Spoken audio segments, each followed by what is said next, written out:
একটি গানের কথা বলতে চাই। আসলে আমি কিন্তু এই সম্প্রচার ভুবনে এসেছি গানের মাধ্যমে। প্রথম গানটা ছিল, আমি গিটারে বাজিয়েছিলাম যেটা, পরবাসী ফিরে এসো ঘরে, রবি ঠাকুরের লেখা গান। সেই গানটি আমার খুবই প্রিয় গান এখনো, কেন আমি বহু বছর পরবশী ছিলাম। তখন সরি আমি ব্রেক করে যেতে পারি, আর ভাবতে পারেন যে আমি 8 বছর পরে ফিরতে পারবো। এটা শেখ হাসিনার কান্না নয়, আমাকে রুমাল দিয়ে গেছে বলে ভাববেন না যেখানে গ্লিসারিন অথবা লেবুর রস আছে। এটা আমার সত্যিকারই কান্না। আমি এখানে নিজেকে সৌভাগ্য মনে করছি যে দুজনের সঙ্গে পরিচিত হয়েছি, একজন দীপ্ত আর একজন স্নিগ্ধ। আমার তখনই মনে পড়েছে আমার আরেকটি গানের কথা, ইংরেজি গান, Roger oh what a beautiful morning. আমি সাংবাদিক ভাই এবং যারা এখানে সবাই উপস্থিত আছেন সবাইকে বলবো, আপনারা সবসময় গান শুনবেন সকালে এবং রাতে শোবার আগে। আমি নিয়ম করে নয়, অভ্যাস হয়ে গেছে আমার গান শোনা। গিটার এখন আমি কমই বাজাইনি বলে চলে হয়তো, কিন্তু আমি গান নিয়মিত শুনি।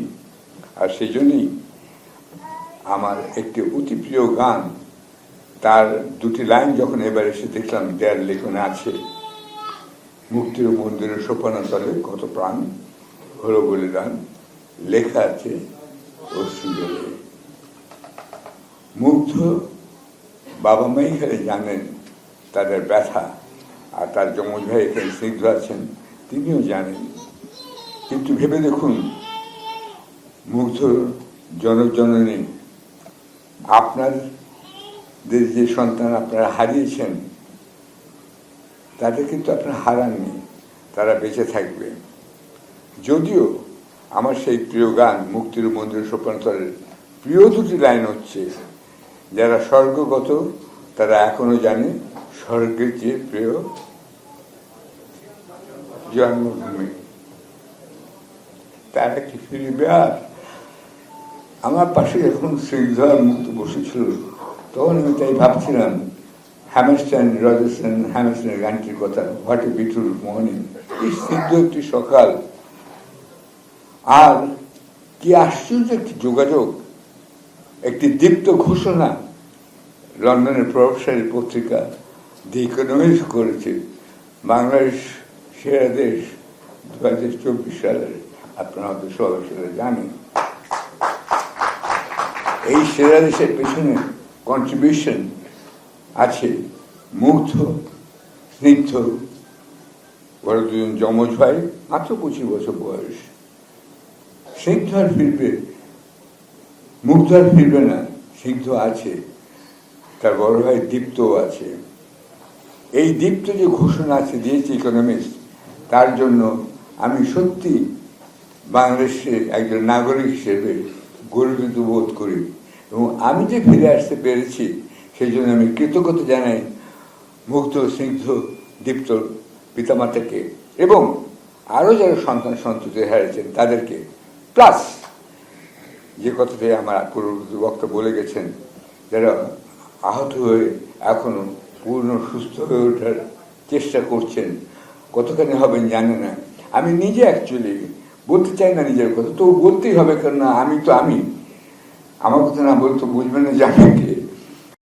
নিজের বাম কান বাম চলে গেছে, অর্থাৎ আমি এখন এক চোখে সাংবাদিক হয়ে গেছি সরকার কল্যাণে, বিগত সরকার শাসনের কল্যাণে।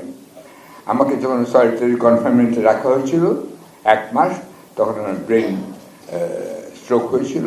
সেটার পরবর্তী ফল হচ্ছে এই, যেটা লন্ডনে নির্ধারিত করে বলা হয়েছে, যে জন্য আমার প্রতি 3 মাস পরপর লন্ডনে ফিরে যেতে আমার উপরে আদেশ আছে। যদিও আমি যাইনি, কারণ আমি চেয়েছি যে পত্রিকাটার সঙ্গে আমি 40 বছর যাবৎ সম্পৃক্ত ছিলাম বা ছিলাম না, অর্থাৎ জায়জা দিন সাপ্তাহিক, জায়জা দিন দৈনিক, জায়জা দিন প্রতিদিন, এবং আরেকটি সাপ্তাহিক মৌচাকের। আমার দায়িত্ব সেটা বের করার জন্য। একটা কথা মনে রাখতে হবে যে আমি কিন্তু আমার জীবনে বলছি, কিছু মাইন্ড করবেন না আপনারা, শুনলে আমি কিন্তু খুশি হব, কারণ এখান থেকে সাংবাদিকদের অনেক কিছু শেখার আছে। আমি ক্লাস 10 থেকেই কিন্তু কাগজ বের করি, অর্থাৎ অনেকে বলে না বাই চান্স সম্পাদক, আমি কিন্তু বাই চান্স নয়। যারা বলে তারাই কিন্তু অনেকে বাই চান্স সম্পাদক। তারা রাজনৈতিক দলের নেতা বা কোনো পার্টির প্রধানমন্ত্রী, মুখ্যমন্ত্রী, অর্থমন্ত্রী বা বিদেশমন্ত্রী হওয়ার কথা ছিল, তারা সেখানে হতে পারেনি বলেই সাংবাদিকতায় চলে এসেছেন। আর এই জন্যই আজকে কয়েকটি আমি সাজেশন দেব। লন্ডনে আমার পরিচয় ছিল, আমি অত্যন্ত সুখী হয়েছি যখন জানলাম যে তার নাম এই সংস্কার কমিশনে দেয়া হয়েছে। আমি ভাবতেও পারিনি তাকে নির্বাচিত করা হবে। তার সঙ্গে আমার মাঝে মাঝে কথা হতো, তিনি পার্কে প্রায় স্বাস্থ্য অন্বেষণে যেতেন এবং সেখান থেকে ফোন করতেন বা আমি তাকে বাইরে থেকে ফোন করতাম। লন্ডনে গত 8 বছরে তিনি একটি ভার নিয়েছেন, অত্যন্ত গুরুদায়িত্ব। তার সঙ্গে আপনারা সবাই সহযোগিতা করবেন সর্বাত্মকভাবে, এটাই আমার আশা, এবং তিনি সফল হবেন সেটাই আমার আশা।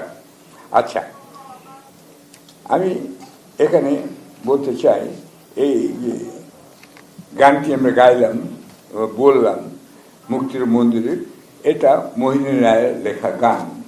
আর ঠিক তেমনি আরেকটি গানের কথা আমি শেষের দিকে বলবো।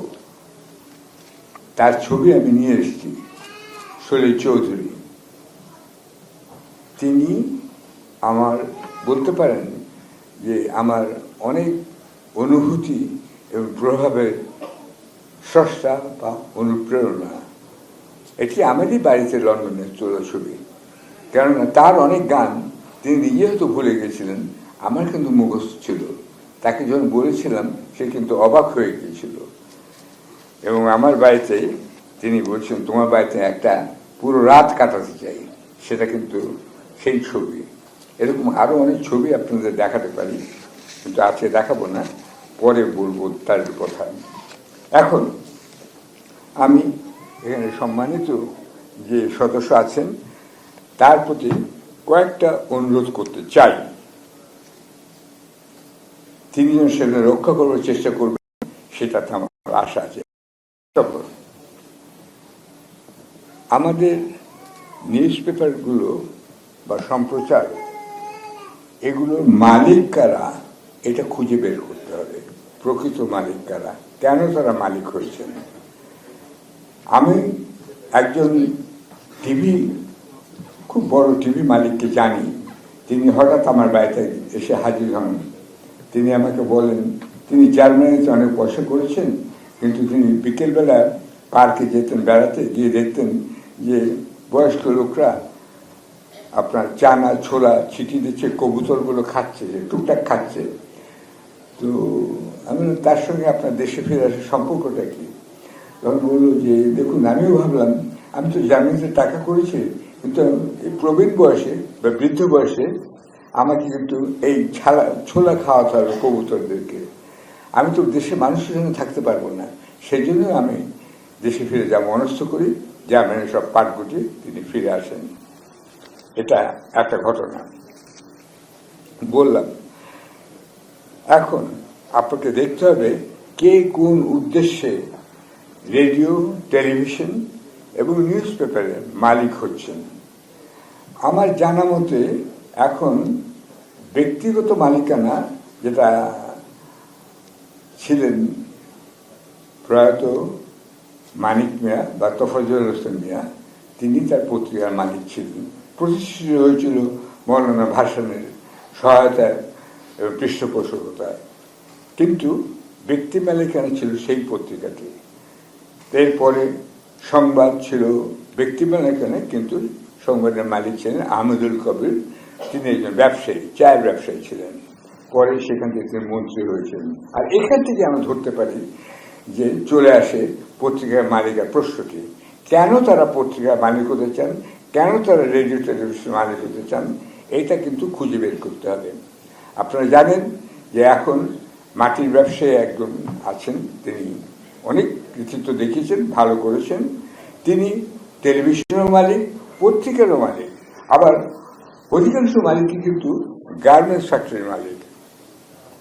তা এদের আর কিছু কিছু পত্রিকা হয়তো আছে, তাদের পেছনে এরকম ব্যক্তি মালিকানা নেই, কিন্তু তো দেশ মালিকানা আছে, অর্থাৎ অন্য দেশ তাদেরকে সাহায্য করছে।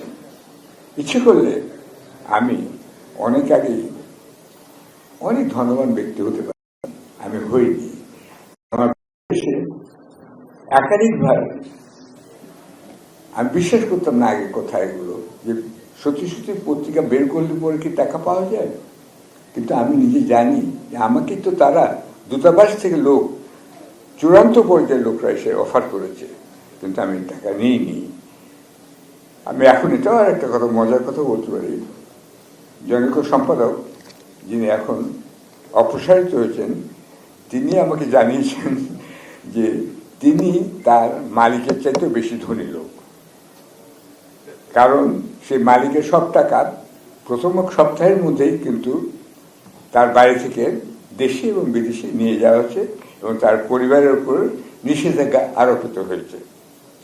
এই মালিককে আমি একটি কারণে শ্রদ্ধা করি, কারণ তিনি বড় বড় প্রজেক্ট করেছেন এবং দেশকে বড় ভিশন দিয়েছেন তিনি, এই জন্য তাকে কিন্তু আমি পছন্দ করি। তিনি পত্রিকা ব্যবসা করছেন ঢাল হিসেবে, যাতে তিনি ওই প্রজেক্টগুলো করতে পারেন। আমি দেখতে চাই যারা ব্যবসা করে পত্রিকায় ঢাল হিসেবে ব্যবহার করছেন, অন্তত সেই মালিকের মতন তারা বড় কিছু করুন। আমি ব্যক্তিগতভাবে ব্যবসায়ীদের সঙ্গে আমার কাজ করতে যাই। আমি একজন চার্টার্ড অ্যাকাউন্টেন্ট বাইরে। আচ্ছা, আমি জহুরুল ইসলামে যখন উনি আমাকে আমি ইন্টারকন্টিনেন্টাল জেনারেল ম্যানেজার ছিলাম যখন মুক্তি, আমাকে রিকোয়েস্ট করলেন মুক্তিযুদ্ধের পরে যে ওনার প্রতিষ্ঠান যেন আমি ইন্টারন্যাশনাল স্টাইলে গড়ে দিই। তা আমি গিয়েছিলাম তার সঙ্গে যোগ দিতে, একটি শর্তে, যে আপনি ব্যবসা করছেন টাকার জন্য, কিন্তু আমি জয়েন করবো আপনার সঙ্গে অন্য কারণে। আপনি দেশে হাসপাতাল বানাবেন, আপনার নিজে কি করছেন, টাকা দিয়ে কি করবেন। তিনি কিশোরগঞ্জে হাসপাতাল বানিয়ে গেছেন জহুরুল ইসলাম, আর এই স্কুলের পাশে মনোহর হাসপাতাল তার। আচ্ছা, তা এখন এই যে ভদ্রলোকটি এখানে আছেন, তাকে কিন্তু বের করতে হবে। এরা পত্রিকা কেন বের করে? এরা যদি পত্রিকা বের করে, টেলিভিশন করে, টাকা পয়সা করার জন্য, নিছক টাকারই জন্য, ব্যবসার জন্য, ঢাল হিসেবে সরকারের বিরুদ্ধে প্রোটেস্ট করার জন্য এবং অন্য সাংবাদিকদের বিরুদ্ধে নিজেদের প্রোটেস্ট করার জন্য, ধরুন দুটি সংবাদপত্র আছে, তাদের বিরুদ্ধে প্রোটেস্ট করার জন্য আবার আরো 3টি সংবাদপত্র বের করতে হবে, এরকমও আছে। তাই নিজেদের মধ্যে কিন্তু রেসে এসেছে। আর এখান থেকে কিন্তু পত্রিকায় যারা কাজ করেন তাদের একটি তাদের সম্পর্কে খুবই লজ্জাকর, একটি লজ্জাস্কর বলছি না, এখানে অনেকে লজ্জাস্কর বলে ভুল লেগে থাকে, লজ্জাকর জিনিসটা প্রয়োগ করা হয়। অর্থাৎ সাংবাদিকরা দয়াকার লয়াকার এই তো, আমি উচ্চারণ করলাম না পুরোটা, আপনারা বুঝতেই পারছেন আমি কি বলছি। আচ্ছা, এটা তারা, আমার দুঃখ লাগে, আমি নিজে কেন সাংবাদিকতায় চলে গেছি সেটা বুঝতে হবে। আমার বাবা সাইদুর রহমান যিনি ছিলেন, তিনি ডাবল ফার্স্ট ক্লাস ফিলোসফিতে ছিলেন, কিন্তু ভাষা আন্দোলনের সময় তিনি ছাত্রদেরকে, ঢাকা কলেজে তিনি ছিলেন, তিনি অনেক সাহায্য করেছিলেন বিভিন্নভাবে। তখন ওই যে ফটোস্টেট মেশিন ছিল না।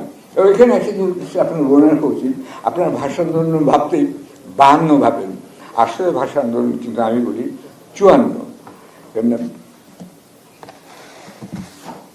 আমি আমার বক্তব্য দীর্ঘায়িত করছি, কিছু মাইন্ড করবেন না। আচ্ছা, এটা মনে করুন যে আজকে একটি সুন্দর সকালে, স্নিগ্ধ সকালে আমরা গল্প করছি। আচ্ছা, সেখানে দেখলাম যে বাবাকে ওরা রাতারাতি বদলি করে দিল সিলেটে এমসি কলেজে। বাই দ্য ওয়ে, বাংলাদেশে কিন্তু আবার বাংলা নাম যাকে বলা হয় বা হিন্দু নাম যাকে বলা হয় সেসবগুলো কিন্তু আমরা আবার এমসি কলেজ বলি, এম কলেজ বলি, আর কে মিশন রোড বলি। কেন যে এই নামগুলোকে ওভাবে বলা হয় আমি কোনোদিন খুঁজে পাইনি, কিন্তু আমরা তাই বলি। কিন্তু যাই হোক, আমার বাবা এমসি কলেজ ওরফে মুরার চাঁদ কলেজে সিলেটে চলে যেতে বাধ্য হলেন এক রাতের মধ্যে 4টি ছোট সন্তানকে ফেলে। আমার মা অত্যন্ত তাকে কষ্ট করে চালাতে হয়েছিল সংসার। আমরা সরকারি নির্যাতনের সঙ্গে সেই প্রথম মহব্বত বা প্রথম মোলাকাত হলো সেই বয়সে, এবং আমি তখনই ঠিক করেছিলাম আমি যদি কখনো লেখালেখি করি এবং করবই, সাংবাদিকতা করবই, সরকারি চাকরি করলে কি হয় সেটা আমি দেখলাম আমার বাবার পরিণতি থেকে। আমি তখন চিন্তা করি যে আমাকে বিবিধ গুণ অর্জন করতে হবে। তাই আজকে যাদেরকে দয়াকার লয়াকার ল বলতে হয় তাদেরকে কিন্তু আমি দোষারোপ করি না, কারণ তাদের একটি গুণ আছে যে তারা সংবাদপত্রে বা টেলিভিশনে বা রেডিওতে লেখালেখি বা বলাবলি করতে পারেন, কিন্তু একটি গুণ থাকলে হবে না। আমার গর্ব করার কিছু নেই, আমার বয়স 90 বছর বয়স হয়ে গেছে, সার্টিফিকেটে অবশ্য 88, আর 90 বছর বয়স হয়েছে বলে বারবার আমাকে বসে বলা হচ্ছিল, কিন্তু আমি সেই চ্যালেঞ্জ দাঁড়িয়ে বলছি। আচ্ছা, তো তখন আমি বুঝি যে সাংবাদিকদের হতে হলে বা লেখালেখিতে স্বাধীনতা রাখতে হলে, যে স্বাধীনতার কথা বারবার বলা হচ্ছে, স্বাধীনতা রক্ষা করার দায়িত্ব কিন্তু আপনাদের নিজেদেরই, সাংবাদিকদেরই। শরীর চৌধুরীর একটি গান আছে, বললাম তো তার সব গানই আপনার মুখস্থ হয়। আচ্ছা, তো অধিকার কেড়ে নিতে হয়, এটা মনে রাখতে হবে। তো স্বাধীনতাও কিন্তু অর্জন করতে হবে সাংবাদিকদের, একাধিক গুণ তাদের আয়ত্ত করতে হবে। আমি সগর্বে বলতে পারি যে আমি যদি আজকে এখান থেকে আমাকে বিদায় দেওয়া হয়, 3বার আমাকে দেশ ছাড়তে হয়েছে। একবার মুক্তিযুদ্ধের সময় জুন মাসে, আরেকবার এরশাদের সময় অগাস্ট 86-তে, আর এবার আমাকে 2007-এ ছাড়তে হয়েছে, 2017-তে। আচ্ছা, দেশ ছাড়তে হয়েছিল। আচ্ছা, যাই হোক, আপনাদের যদি সাংবাদিকদের উচিত হবে লক্ষ্য রাখা, যদি এই চাকরি চলে যায় তাহলে ওই চাকরি যেন আমি করতে পারি, কেন মাসের শেষে আপনার ছেলে মেয়ে এবং আপনার স্ত্রীর জন্য আপনাকে টাকা রোজগার করতেই হবে। আর এখানে যেটা হচ্ছে, যদি সাংবাদিক করতে গিয়ে একটু লেখা আছে ঝুঁকিপূর্ণ একটা পেশা, সত্যি ঝুঁকিপূর্ণ, কিন্তু সেই ঝুঁকিটা প্রচারিত হয় শুধু সম্পাদকের নামে। অর্থাৎ ধরো মাহমুদুর রহমান, তিনি এখন একজন হিরো, তাই না? তিনি প্রায় বলছেন, কথা বলছেন, এটা বলছেন, কিন্তু তার সঙ্গে প্রুফ রিডাররা কোথায় হারিয়ে গেল, সাব এডিটররা কোথায় চলে গেল, অন্যান্য যারা কম্পোজিটর আছেন, কম্পোজার, তারা কোথায় গেল? তাদের কথা তো আমরা শুনবো না কখনো। সুতরাং মনে রাখতে হবে, একটি পত্রিকা কিন্তু একটি সম্মিলিত প্রচেষ্টা, যৌথ প্রচেষ্টার ফলাফল, তবেই একটা পত্রিকা ভালো হতে পারে। আমার জায়গাদিনে কিন্তু সাপ্তাহিকে আমরা অত্যন্ত 4-5 জন ঘনিষ্ঠ ছিল, সব মিলে 10-12 জন আমরা ছিলাম, কিন্তু আমরা সবাইকে কিন্তু ঘনিষ্ঠভাবে বিবেচনা করতাম, কেউ কারো ওপর নিচে হলে বিবেচনা করতাম না। সুতরাং তারা জানতো, এবং তাদেরকে আমি নিজে হাতে অনেক কিছু শিখিয়েছি, যে যদি আমার কাগজ বন্ধ হয়ে যায় তাহলে তোমরা কি করবে, সেগুলো তাদের কিন্তু আমরা টিপস দিয়ে রাখতাম।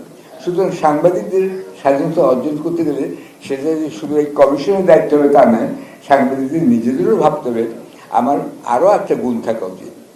আমি যদি আজকে কিছু না করতে পারি, আমি অ্যাকাউন্টেন্সি করতে পারি দেশে এবং বিদেশে, ভালো কোম্পানিতে।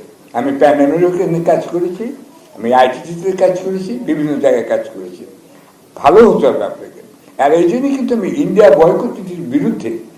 আমি বলি তাদেরকে বিট করতে হবে যোগ্যতা এবং গুণের ভিত্তিতে, এবং সেটা করতে পারি। কারণ এই যে ছবি দেখালাম, উনি আমার কাছে এসেছিলেন, আমি তো তার কাছে যাইনি। অমিতাভ বচ্চন থেকে শুরু করে, দিলীপ কুমার থেকে শুরু করে, কে না আমার কাছে এসছে, আসতে হয়েছে তাদেরকে, হবে আমার কাছে আসতে, কারণ আমি জানি। আচ্ছা, এই প্রসঙ্গে বলে রাখি কেন তাদের আসতে হয়েছিল। লন্ডনে আমি যখন ছিটকে পড়লাম, তখন যেহেতু আমি ব্রডকাস্টিং সম্প্রচারের সঙ্গে যুক্ত ছিলাম আগে থেকে, আমি ওল্ড ডেজ, কেন আমি 1957 থেকে বিবিসিতে জয়েন করি বাংলা বিভাগে। তখন কিন্তু ওটার নাম ছিল কিন্তু বিচিত্রা, পরে এটা হয়, একটা হয় বিচিত্রা আর একটা হয় আঞ্জুমান। আঞ্জুমান করা হয় পাকিস্তানি বাংলা ভাষা বলার জন্য। যেমন ধরুন, সকালে উঠে আমি মনে মনে বলি সারাদিন আমি যেন ভালো হয়ে চলি।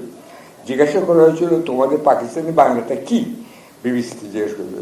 তখন যিনি কর্তা ব্যক্তি ছিলেন নাজির আহমেদ, তিনি কিন্তু সবচেয়ে ভালো বাংলা বলতে পারতেন। অথচ তিনিই বললেন যে এটা হচ্ছে যে যেমন রানী এলিজাবেথের বাবা শ্বশুর তখন মারা গিয়েছিলেন, বললেন যে উনি বোঝালেন যে বিচিত্রা বললেন শ্বশুর আজ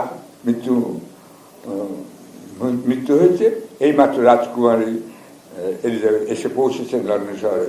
উনি বলে এইটা হচ্ছে পশ্চিম বাংলা বাংলা, আমাদের বাংলা হচ্ছে মানে পূর্ব বাংলা, মানে পূর্ব পাকিস্তান বাংলা হচ্ছে বাদশাহ শ্বশুর ইন্তেকাল করেছেন, সারা লন্ডন শহর গামে গুম হয়ে আছে, এইমাত্র মালিকা মুয়াজ্জিন এলিজাবেথ লন্ডন হাওয়ায় আড্ডায় তশরিফ রেখেছেন। এই হচ্ছে আমাদের বাংলা, সেটাই হতে পারত। কিন্তু এই জন্য আমি বললাম 1952-তে আমরা যখন এগিয়ে গেলাম, একটি প্রসঙ্গে আমি ফজল লোহানের নাম করতে চাই, এবং আমি কলকাতার একটি পত্রিকার নাম করতে চাই, দীপ্ত কুমার সান্যাল। তিনি খুবই বলতে পারেন সাম্প্রদায়িক ছিলেন, মুসলিম বিরোধী ছিলেন, কিন্তু তিনি বাংলা ভাষার উপর অনাচার সহ্য করতেন না হিন্দিদের। কেন তখন কথা হচ্ছিল, এই যে একটা আমি পড়ছি, এর নাম কি হবে, কঠিন অ্যাঙ্গাট, পোস্ট বক্সের নাম কি হবে, পত্র হুসেট, রেলওয়ে ইঞ্জিনের নাম কি হবে, ভোপক, এইগুলো তখন হিন্দিতে চালু হয়ে যাচ্ছিল। তিনি কিন্তু পশ্চিমবাংলায় বিরোধিতা করেন, তারই প্রতিফলন ঘটল বাংলাদেশে। আমরা এক পাড়ায় থাকতাম, ফজল লোহানি, আমরা সব এক পাড়ায় থাকতাম কলকাতা থেকে এসে। তিনি বললেন তাহলে কি হবে আমাদের দেশে, সকালে উঠে মনে মনে বলি এটা হবে ফজর উঠে আমি দেড়ে দেড়ে বলি, হর রোজ পুরা রোজ হাম যেন আচ্ছা হয়ে চলি, হাম যেন ওই কাজ করে সাপনে হুকুম ফরমান যা মোর মুরুব্বি আনে। এই হলো আমাদের হতে হবে। এখান থেকে আমাদের বেরিয়ে যাওয়ার জন্য 52 থেকে আমাদের সংগ্রাম শুরু হয়, এবং সেটা কিন্তু তখন ফটোকপি যুগ ছিল না, বা মোবাইল ফোনের যুগ ছিল না, টেলিভিশনে ছিল না, আর সরকার নিয়ন্ত্রিত রেডিও ছিল। সংবাদ কিন্তু জানতো না মফস্বলের লোকজন। এইটা 53 সাল লেগেছে জেস্টেশন পিরিয়ড, সেটা 54 সালে এসে আপনার পরিণত লাভ করলো, বাংলা ভাষা আন্দোলন চূড়ান্ত হয়ে গেল। আমার স্ত্রী তখন জেলে ছিলেন, আমি জেলে যেতে পারিনি বিভিন্ন কারণে। যাই হোক, তা এই যে মোবিলিটি অফ এমপ্লয়মেন্টটার ব্যাপারটা কিন্তু আমি বলবো আপনার কমিশনের রিপোর্ট যেন থাকে। আর একটা কথা, সেটা হচ্ছে যে আজকে এই সরকারের অর্জন কি, এ নিয়ে অনেক বিবেচনা হচ্ছে, কথাবার্তা হচ্ছে। একটু আগে তিনি বলে গেছেন, আমি তার সঙ্গে সম্পূর্ণভাবে একমত। এই যে আমরা একসঙ্গে কথাবার্তা বলতে পারছি, চিন্তার বিনিময় ঘটাতে পারছি, হয়তো আমার সঙ্গে অনেকে একমত হচ্ছে না, সেটাই স্বাভাবিক। সুতরাং এই যে চিন্তার বিনিময়ে নির্ভয়ে কথা বলতে পারছি, এটাই কিন্তু সবচেয়ে বড় সাফল্য। মনে রাখবেন, মানুষের সঙ্গে অন্য প্রাণীর কিন্তু খুব বড় তফাৎ। আমার এক শালা, খুব বড় শালা বলতে ব্রাদার, সরি, আচ্ছা, তিনি আমাকে একদিন বলছেন তুমি কি বোঝো এটা? আমি বললাম না, বুঝি না। কিন্তু বোঝা যায়, তুমি বুঝো কি করে? কুকুর যখন লেজ নেয় তখন বুঝতে হবে সে খুব খুশি হয়েছে, সে ওইটুকুই তার ভাষার দৌড়। কিন্তু মানব যে জাতি, তাদের ভাষার দৌড় অনেক বেশি। সুতরাং আমরা প্রত্যেকে কিন্তু ভাষাবিদ, এক ধরনের মানুষ। সুতরাং এই যে কথা বলতে পারছি, এটা কিন্তু একটা বড় জিনিস। আচ্ছা, বড় অর্জন। 3, আমি যেটা বলতে যাচ্ছি যে সাংবাদিকদের আর্থিক নিশ্চয়তা ও নিরাপত্তা দিতে হবে। আপনারা লক্ষ্য করেছেন, দুবার আমাকে কিন্তু আয়োজকরা বলেছেন আপনি এখানে আসুন। সত্যি সত্যি একটু বয়স আমার 90 হয়েছে, আমি কি অস্বীকার করতে পারি? এবং সত্যি আমি একটু কাহিল হয়ে পড়েছি বাংলাদেশে এসে, কেন এখানকার আবহাওয়া এবং দূষিত আবহাওয়া বিশেষ করে, এটা খুব বড় ক্রাইসিস। এ বিষয়ে আপনাদের লেখা উচিত। আমি আরেকটি বড় ক্রাইসিসের কথা বলবো একটু পরে, এখানেই বলে নিন যাতে ভুলে না যাই। এই ক্রাইসিস, যে দূষিত আবহাওয়া, আমরা দেখতে পাচ্ছি আমাদের পরিবারের মধ্যেই আমার 3 জন ক্যান্সার হয়েছে। আমার স্ত্রীর ক্যান্সার হয়েছে, আমার শালি মেডিকেল স্কুলের প্রফেসর, তার ক্যান্সার হয়েছে, আমার ভাই ডক্টর শমশার আলী, তার ক্যান্সার হয়েছে। যদিও আদর্শিকভাবে আমরা অনেক দূরত্ব আছি, কিন্তু রোগ আমাদের কাছে টেনে নিয়েছে। বাংলাদেশে কত লোক যে ক্যান্সারে ভুগবেন আমি জানি না। এই বিষয়ে আপনাদের খুব সতর্ক থাকা উচিত হবে বলে মনে করি। আরেকটা হচ্ছে ফারাক্কাবাদ। আমি একটু আগে জিজ্ঞেস করলাম ওকে স্নিগ্ধকে, তোমার ভাই লাশ কি কথা বলছিল, বলছে পানি লাগবে, পানি লাগবে। এইভাবে সে আজকে চিরকাল বেঁচে থাকবে, কারণ চিরকালে আমাদের পানি লাগবে। পানি বলতে আমি কিন্তু এই বোতলে, এটা মিনারেল ওয়াটার না, এটাও এক ধরনের কিন্তু বলতে পারেন অসততা। এটা কিন্তু সিদ্ধ পানি। আর আমরা এভিয়ান যেটা খাই যদি পয়সা পাই, সেটা হচ্ছে ফ্রান্সের আল্পস পাহাড়ের পর্বতের পানি, অথবা স্কটল্যান্ডের বিভিন্ন ফোয়ারার পানি, সেগুলো মিনারেল ওয়াটার, এটা সেদ্ধ পানি। কিন্তু ফারাক্কাবাদের জন্য আজকে আমরা যে পর্যায়ে এসে পৌঁছেছি, সেখানে নিউ ইয়র্ক থেকে লোক এসে গেছে এখানে। আমি ওনাকে অনুরোধ করব ফারাক্কাবাদের বিষয়ে সম্প্রচারকে অত্যন্তভাবে অনুপ্রাণিত করতে, গুরুতরভাবে অনুপ্রাণিত করতে। কেননা আজকে প্রতিবেশী দেশের হাতে চলে গেছে শুধু বিদ্যুৎ নয়, পানি চলে গেছে। খুব সামান্যভাবে আমি বলি ছোটভাবে, যে যদি বলা হয় যে এই পয়েন্টে আমাদের পানি ভাগাভাগি হবে বাংলাদেশ এবং প্রতিবেশী দেশ, ঠিক আছে, কিন্তু যদি আপনি এই পয়েন্টে ওইখান থেকে পানিগুলি সরিয়ে নেন, তাহলে এই পয়েন্টে পানি এসে পৌঁছেছে কম, তাই তো? বেসিক্যালি ব্যাপারটা এর বেশি আমি এই বিষয়ে এক্সপার্ট আমি বলতে পারবো না, কিন্তু অত্যন্ত উদ্বিগ্ন হয়ে সৈয়দ টিপু সুলতান ভদ্রলোক ইন্টারন্যাশনাল ফারাক্কা ব্যারেজ কমিটির তিনি বক্তা এবং তিনি আয়োজক এবং ফাইন্যান্সিয়ালও বটে। তিনি ওখানে একজন কেমিস্ট, নিউ ইয়র্কের ব্রুকলিনে, আমি দেখতে গিয়েছিলাম। তার সব মন প্রাণ পড়ে আছে কি করে ফারাক্কাবাদ থেকে আমাদের পানি ঠিক আসা যায়। কেন? আর 1 বছর পরে কিন্তু এই চুক্তির নবায়ন হবে। সুতরাং এখন থেকে সম্প্রচার যারা সম্মেলন যারা করছেন তাদের দায়িত্ব আছে, খালি চাইলে তো হবে না, দিতেও হবে। আমার বাবা বলতেন, যখন আমি লন্ডন থেকে ফিরছিলাম না, আমি লন্ডনের প্রেমে পড়ে গেছিলাম, স্পেকট্রাম রেডিও করেছি, বিবিসি করছি, এটা করছি, সেটা করছি, I love everything, very good thing, একটাই তো লাইফ। সুতরাং মোটরের একটা স্পোর্টস গাড়ি চালাতাম আমি। আচ্ছা, আমি কেন বাংলাদেশে ফিরবো? আমি ফিরবো একটাই কারণে, আব্বাকে বললাম আমাকে যদি কাগজ বের করতে তুমি অনুমতি দাও তাহলে আমি ফিরবো, সাহায্য করতে হবে। তখন বললো হ্যাঁ তুমি ফিরো, আমি করবো। তা আমরা এর আগে বলতো ও মুসলমান হয়ে গেছে, ও কিছুই করলো না দেশের জন্য, স্বার্থপর, নিজের জন্য করলো, দেশের মানুষের জন্য কিছু করলো না। আমি ফিরে এলাম, আমার বাবা আমাকে সাহায্য করেছিলেন এবং তিনি খুব খুশি হয়েছিলেন। তার জীবন চরিত্র যখন লিখলাম, শতাব্দীর স্মৃতি আমার জায়গা বেরিয়েছিল। বাইরে সবচেয়ে শুনলাম যে সাবেক প্রধানমন্ত্রী, যিনি নিজেকে এখনো প্রধানমন্ত্রী বলেন, তিনি বলছেন ওটা শফিক রহমানের লেখা ছিল, কিন্তু আমার বাবা তো জীবিত ছিলেন। আমার বাবা তো অসমাপ্ত আত্মজীবনী কেন লিখবেন, কিন্তু জীবিত ছিলেন, কিন্তু বলেননি যে এটা শফিকের লেখাটা আমার লেখা নয়। এইরকম মিথ্যা কথা এখনো চলছে। যাই হোক, এখন এই ফারাক্কাবাদের কথা তাকে মনে করে দিলাম। এবার আরেকটা কথা বলছি, যে আপনাদের যে সাংবাদিকরা যে একাধিক গুণ আয়ত্তের বিষয় বলতে চাই, যে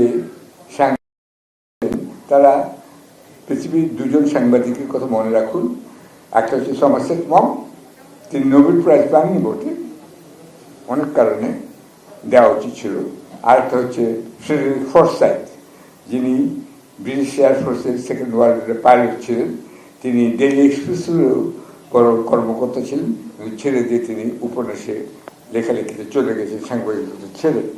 কিন্তু তাই দেখুন, আপনার যদি বিভিন্ন গুণ থাকে তাহলে কিন্তু আপনি সবসময় অনেক কিছু করতে পারেন সাংবাদিক হয়েও। এবং মালিকের কথা যে শুনতেই হবে এমন কোনো কথা নেই।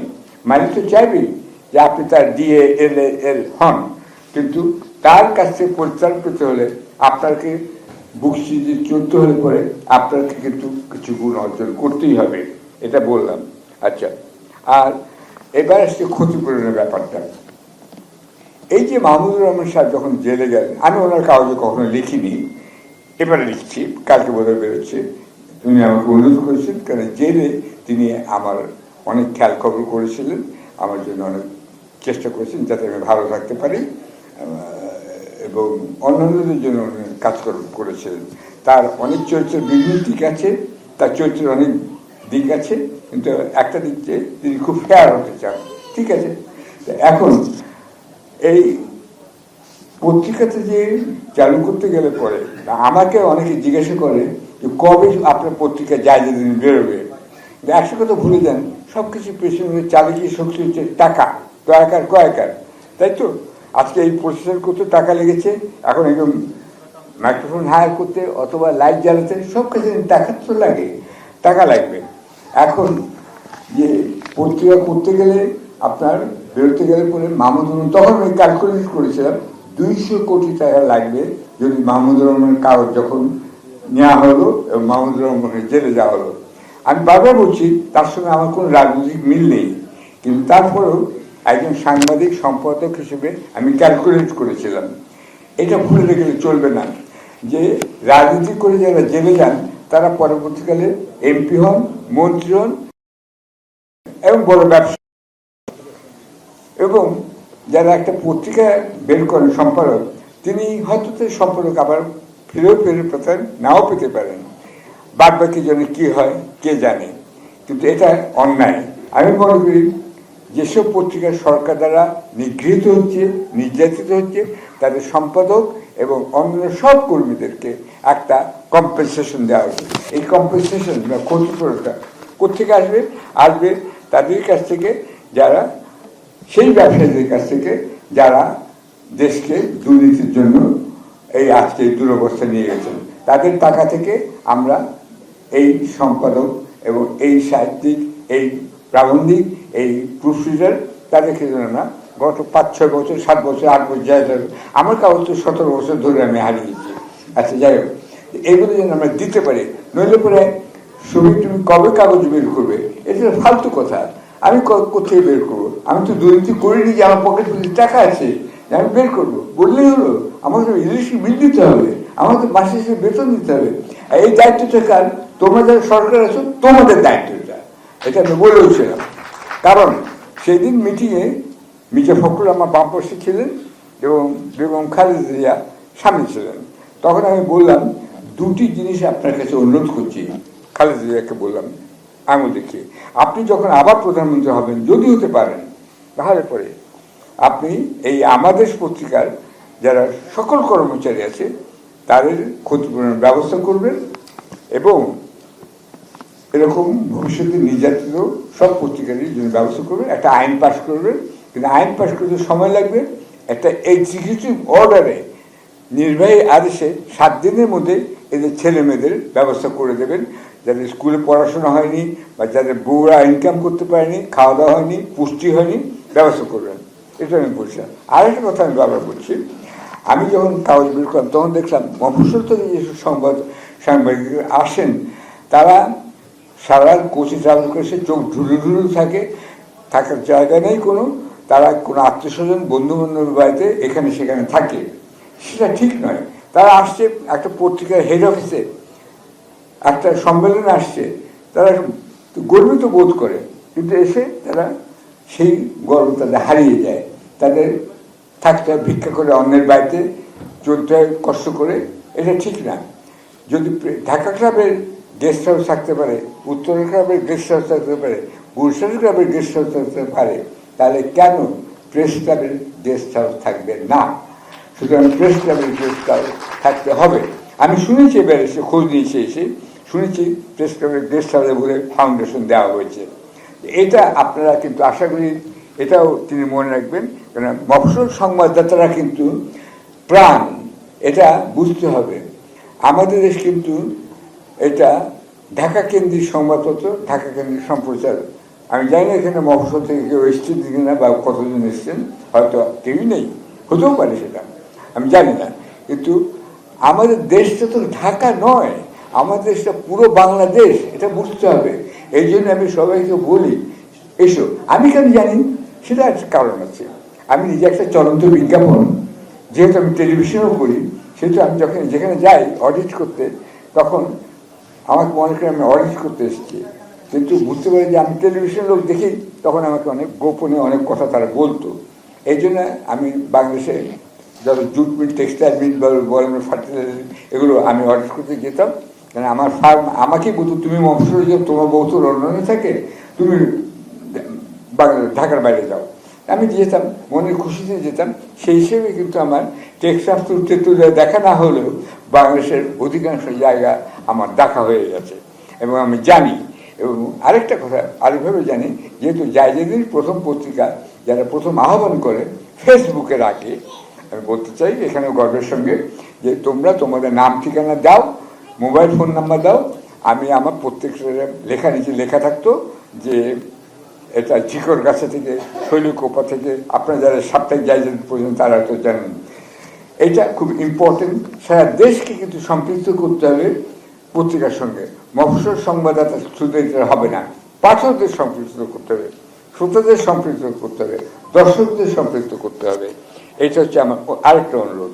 সুতরাং এই যাই হোক, আমার নিজে জীবন শুরু হয়েছিল বললাম ইত্তেফাকে, আগে ইনসাফে 1950 থেকে আমি না ক্লাস 10 থেকে আমি হাতে থেকে কাগজ বের করতাম।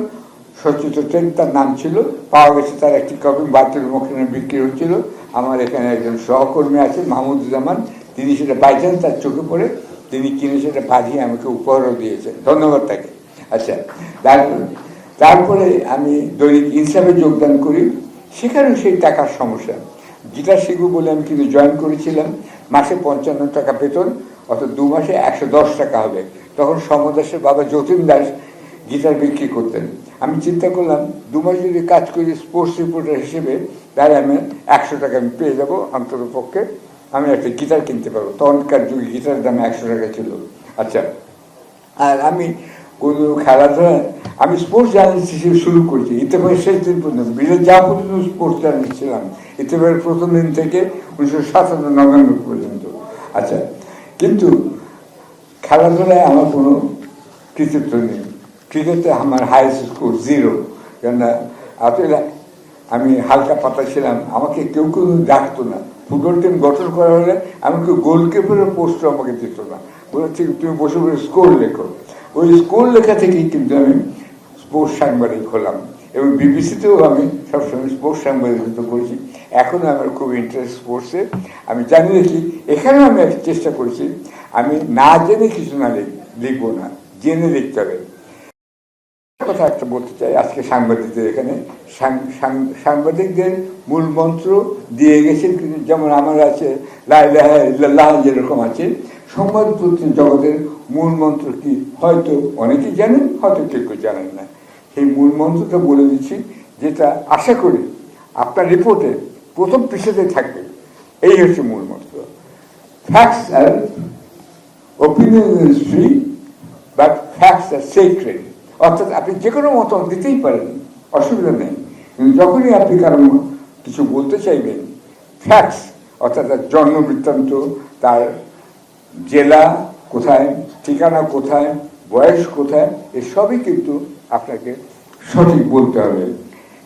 এই জন্য আমি যখন প্রেস করেছিলাম, একটা প্রেসের নাম ছিলেন ভল্টেয়ার, যিনি বলেছিলেন যে আমি তোমার মতামত শুনবো, সম্মান করব।